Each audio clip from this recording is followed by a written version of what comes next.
And there's some things that we're supposed to do that many people using the same method, the same team, the same relationships, the same information, the same approach, and they stop saying it can't be done.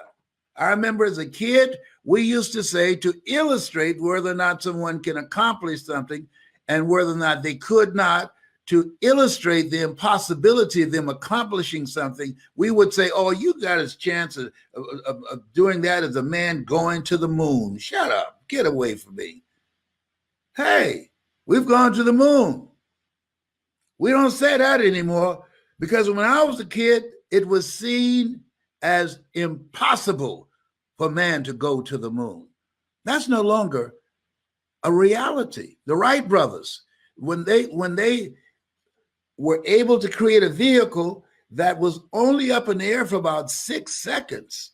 Up to that point, the belief was for centuries, man couldn't fly. Because if God wanted man to fly, he'd have given him wings. You will never fly. You're not a bird. Get used to it. You're not even a pigeon. Get used to it. Might be a pigeon in your thinking, but you cannot fly. That was the belief. But the Wright brothers, who came along and their father was a minister, and that was his belief, they had breakthrough thinking and they changed the approach on what it would take to transport our bodies in the air. You came here to do something. Some people know right away. Nina Simone, who climbed up on a piano at 5 and started playing by ear. Some people know right away of what that is. And there are some, the majority, because they have not been exposed or seen something, that they have the abilities of greatness that they have within them that they can do, but they have not seen anybody doing it yet. So they don't even try. That's why one of the most important things we can do for our children is expose them to things so that they can begin to see themselves in other people. When I was at Booker T. Washington High School, when I saw Mr. Leroy Washington, I was exposed to this man who said to me, young man, go in front of the room and work this problem out for me. Oh, sir, I can't do that. Why not? I'm not one of your students. Look at me. Yes, sir. Go and do what I'm asking you to do anyhow. I can't, sir. And then the other students started laughing, saying, he's DT. He's got a twin brother, Wesley. Wesley is smart. He's DT. And he asked, what's DT? He's the dumb twin. And I said, I am, sir. And he came from behind his desk and he looked at me. He said, don't you ever say that again. Someone's opinion of you does not have to become your reality. And so how people live their lives is a result of the story they believe about themselves. And because I was called the dumb twin, because when I was in the 5th grade, I was put back from the 5th grade to the 4th grade, and Mrs. Mary Ford Williams, who was the principal at Douglas Elementary School in Overtown in Miami, came in and said, please point out the kids that are causing all of the problems. And I was among those. And said, we're going to put you back from the 5th grade to the 4th grade. These are educable, mentally retarded children here. They can't learn. We're going to put them in a special class by themselves. The kids called us the dodos. I was in the dodo ward. Bullying didn't just start. That's how they bullied us. We were in the dodos ward. We ate together and we were in the class by ourselves. We only went with other kids to the cafeteria at eating time, at lunchtime, and physical education. Other than that, the dodos were all in one room because the belief was we could not learn. We were dumb. And then this man spoke.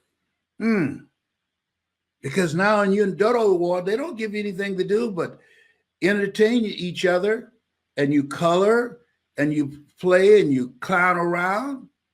Because the belief was, there ain't gonna be nothing. No one, listen to me, write this down, please. No one, I don't care what anybody tells you about your child.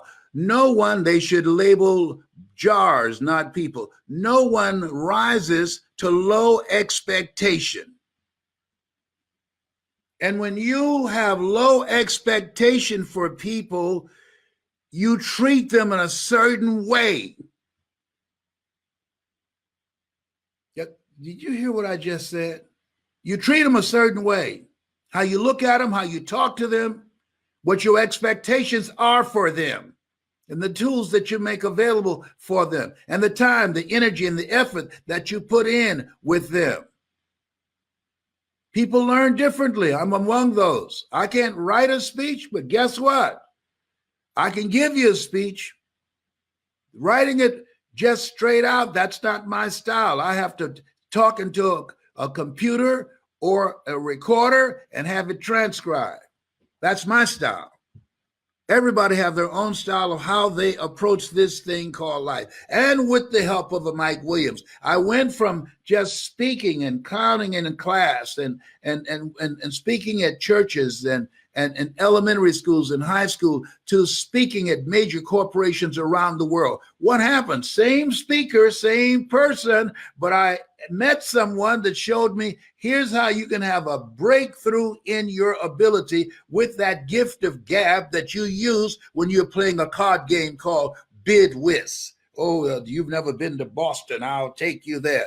That same personality that you use when you're playing cards and when you're playing chess. Oh, the game at first, it was called Hess, but my middle name is Calvin. And so they put C in front of Hess after me. So that same personality, he took this person that you see now that was labeled educable, mentally retarded, and took this voice and this story and a different approach that allowed me to be able to change people's lives. When Miles Monroe, Dr. Miles Monroe, I talk about him a lot. I miss him. He said, rob the cemetery of your genius. Just look at your life right now. I'm asking you to look at your life. Just begin to review yourself. This distance that you've come thus far, that distance is longer than the distance that you have left. And I encourage you, if you're ready to maximize that, I encourage you, if you're ready to live from your greatness, I'm encouraging you, if you're ready to take a chance on you, well, what if I don't make it? So what? Nat Turner, he never lived to see us being free, but he struck a blow that ultimately broke the back of slavery. And millions of other brothers and sisters. How you can use your talents, your abilities, your skills, your knowledge, your story, your voice in a different way and become more impactful, and how you can build relationships that can take you to another place that eye has not seen, ear has not heard. If you can feel me in your heart, if you can identify with what I'm saying, if you know in your heart of hearts, and I'm not asking about being practical and logical and realistic. Well, I'm too old. Oh, I don't have enough money. No. Oh, you don't know the failures and disappointments that I've had in the past. That has absolutely nothing to do with what I'm talking about right now. Nothing. Forgetting those things which are behind, reaching forth unto those things which are before, pressing toward the mark. If you're ready to press toward the mark of your higher calling, share with you how you can have breakthrough living and thinking and breakthrough money that you can make with your knowledge, with your experiences, with what you have in you that comes naturally to you, but it's challenging for other people. Something. Well, I don't know exactly what I'm supposed to do. Okay, no problem. That's not a problem. All right, you got to walk by faith and not by sight. Get some coaching. Get some help. Don't stop pursuing. We came here to create. We were created by the Creator to create. Do it now. Live with a sense of urgency. Be willing to change your approach. Get some help. Most people won't ask for help. Why? Because of pride. Pride cometh before a fall. Because of ego edging God out. Here's a time you got to live this same life like you mean business. Like you mean business.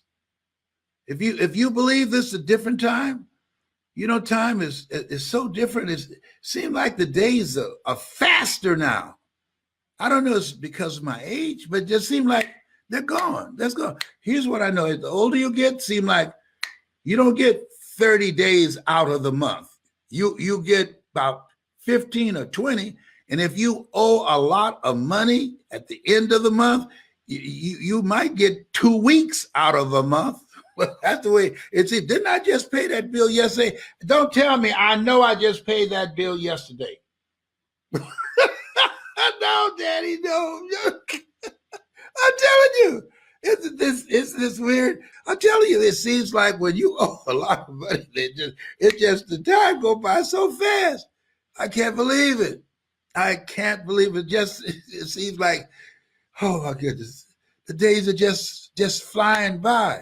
And when I wake up in the morning, I look at myself and I always say, I thank God for being able to wake up this morning in my right mind. All things work together for good for those who love God and those who are called according to his purpose. Lord, whatever I face today, together you and I can handle it. What day is it you said?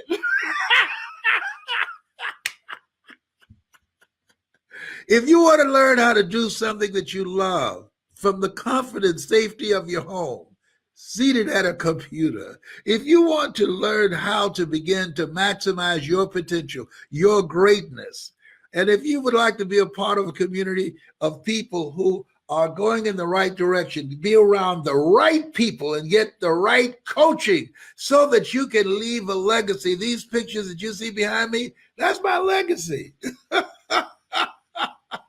That's my legacy. These are my children, and so when that's part of them, that's not all of them. The Lord said, be fruitful and multiply. Homie took him seriously. Oh, behave, whatever. I believe that life is for living, for loving, and being healthy. And living a meaningful life, a purposeful life. Why purposeful? Well, because it narrows your choices. I spent time talking to my son last night. I said, I don't have a void in my life because I don't know who my father was that I'm aware of. I'm adopted, okay? But what I was saying to him, I said, the conversation that I'm going to have with you right now is a conversation if I knew my father that he would have with me. And right now, I'm feeling that. I'm going to talk to you and share some things with you that I've seen, that I've experienced. And ultimately, it's your call. It's your choice. But I've seen a thing or two. I know a thing or two. I can't make the choices for you. All I can share with you to minimize the pain and disappointment and just living a life that's not you, that does not represent the highest that's within you. I'm going to talk to you now about some things that I'm encouraging you to do so that your future you, your future life that's in you will say, man, I'm glad you did that. Wow, I'm glad you made that choice. I said, are you with me? He said, yes, sir, Dad. I said, don't you have anything to say? Well, he said, well, I'm not going to argue for my limitations.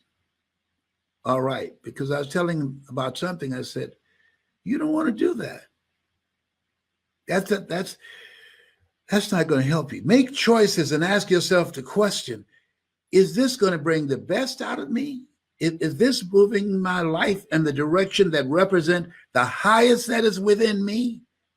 Or is this going to take me down a path at some point in time I will regret that I made this choice? Robert Frost, come forth, please.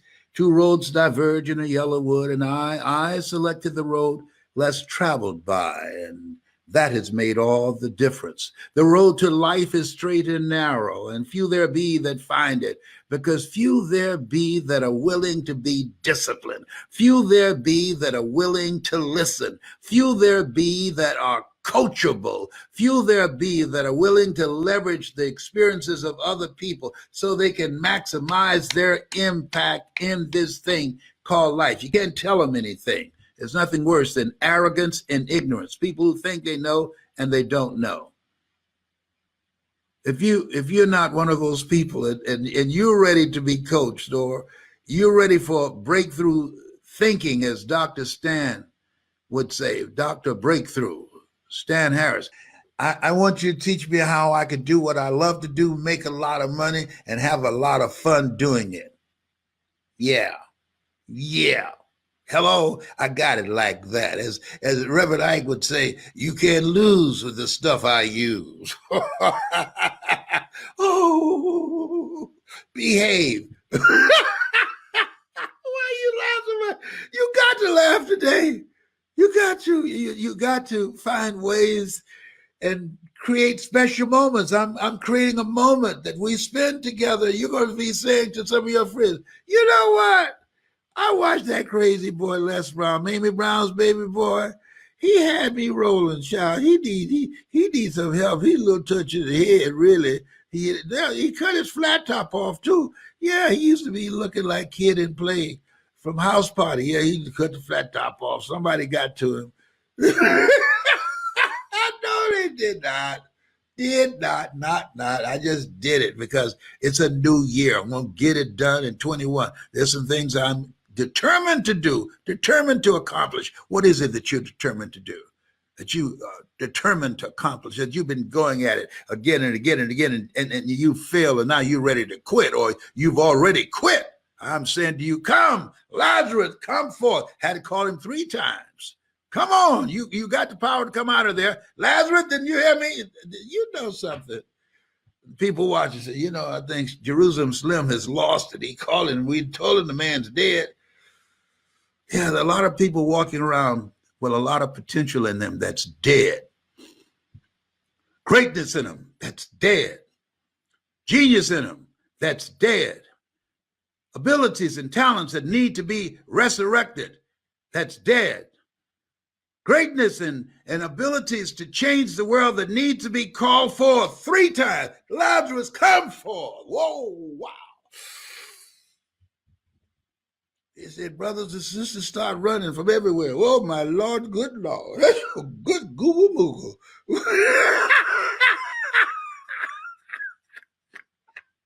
They said, he's on fire. Yes, I am. Yes, I am. Wow. The distance that I have traveled so far is longer than the distance I have left. Is that the same for you? We don't know how much time we have left. If that's the same for you, have you had some setbacks and failures and you have convinced yourself it can't be done? No. Change your approach, but don't change your decision. Get some help, because by changing your approach and getting some help, you can take your performance and your impact to another level. By getting the right help and the right coaching, you can live a life that will outlive you. Oh, you have greatness in you. Yes, absolutely you do. It's not judged by how much money you have or your materialistic possessions. It's not judged by that. No. I've never seen an ambulance or hearse at a funeral carrying some money behind it, or furniture, or a home, and dragging all that stuff out to the cemetery. No. They don't bury you with homes, with your brand new car, your Rolex watch. No, you're going to leave it all here. When Howard Hughes, who was the richest man in the world, died, Somebody asked on the plane, how much did he leave? And the answer was, all of it.